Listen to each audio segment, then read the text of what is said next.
दोस्तों, भगवान गौतम बुद्ध ने मानव कल्याण के लिए ऐसे तो बहुत सारे उपदेश दिए हैं, लेकिन उनका एक ऐसा भी उपदेश है जिनमें उन्होंने बताया है कि हर औरत के 4 पति होते हैं, लेकिन उनमें से एक ही वफादार होता है जो अंत समय में उसके साथ जाता है। तो आइए जानते हैं गौतम बुद्ध के अनुसार आखिर वो कौन सा पति है जो अंत समय में अपनी पत्नी के साथ जाता है और कौन सा नहीं।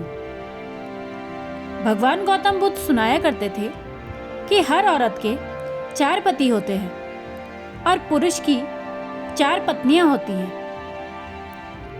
इन चारों में से चौथे नंबर की पति या पत्नी ही अंतिम समय में साथ जाते हैं, बाकी सभी यहीं साथ छोड़ देते हैं। फिर आप चाहे जिंदगी भर उनका कितना भी ख्याल रखें। तो आइए आपको बताते हैं कि भगवान बुद्ध ने यहाँ किन 4 पत्नियों और पतियों का जिक्र किया है। भगवान गौतम बुद्ध ने एक बार एक कहानी सुनाई। इस कहानी के अनुसार एक औरत के 4 पति थे।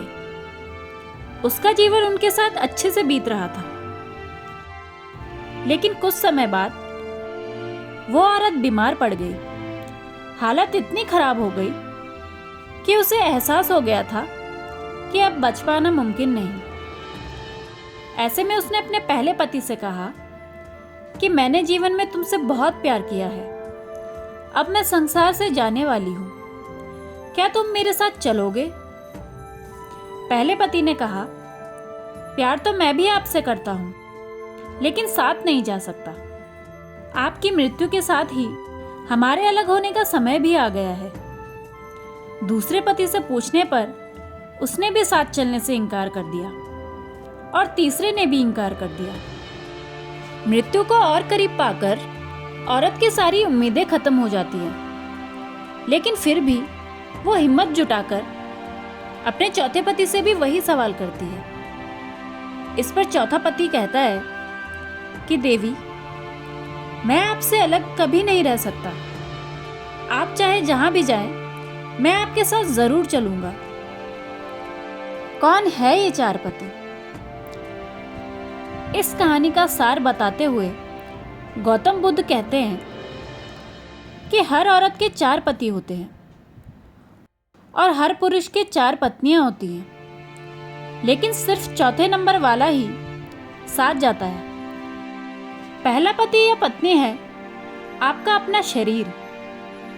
आप चाहे इसे कितना ही प्रेम करें, कितना ही इसका ख्याल रखें, मृत्यु के समय यह आपका साथ छोड़ ही देता है। आपका दूसरा पति या पत्नी आपका भाग्य है। जो भाग्य आप साथ लेकर आए हैं वो आपके साथ कभी नहीं जाता, यहीं पर छूट जाता है।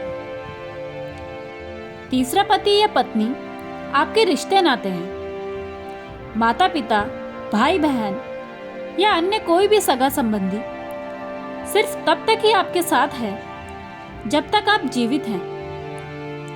मृत्यु के समय ये भी आपका साथ छोड़ देते हैं। इसके बाद आपका इनसे कोई संबंध नहीं रहता। चौथा पति या पत्नी आपके कर्म हैं। आप जीवन में जो भी कर्म करते हैं, ये कर्म आपके साथ जरूर जाते हैं। इन कर्मों के आधार पर ही आपके अगले जन्म का निर्धारण किया जाता है।